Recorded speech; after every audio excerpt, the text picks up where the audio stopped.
روایت ہے حضرت ابو ہریرہ رضی اللہ تعالیٰ عنہ سے فرماتے ہیں کہ رسول اللہ صلی اللہ علیہ وآلہ وسلم کے پاس بخار کا ذکر ہوا تو اسے ایک شخص نے گالی دی۔ نبی کریم صلی اللہ علیہ وآلہ وسلم نے فرمایا اسے برا نہ کہو، یہ تو گناہوں کو ایسے دور کرتا ہے جیسے بٹی لوہے کے میل کو۔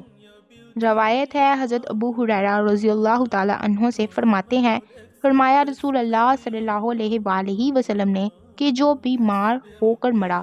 وہ شہید ہو کر مرا اور عذاب قبر سے بچایا گیا، اور صبح و شام اس پر جنت کا رزق پیش ہوتا رہے گا۔ رسول اللہ صلی اللہ علیہ وآلہ وسلم نے فرمایا کہ جب بندہ عبادت کے اچھے رستے پر ہوتا ہے پھر بیمار ہو جاتا ہے تو اس پر مقرر شدہ فرشتے سے کہا جاتا ہے تو اس کے تندرستی کے زمانے کے برابر اعمال لکھ، یہاں تک کہ میں اسے شفا دے دوں یا اپنے پاس بلا لوں۔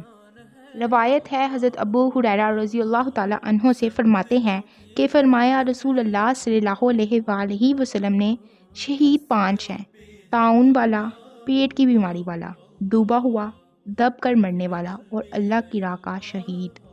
روایت ہے حضرت ابو موسیٰ رضی اللہ تعالیٰ عنہ سے فرماتے ہیں فرمایا رسول اللہ صلی اللہ علیہ وآلہ وسلم نے کہ جب بندہ بیمار یا مسافر ہوتا ہے تو اس کے وہی عمل لکھے جاتے ہیں جو وہ تندرستی اور گھر میں کرتا تھا۔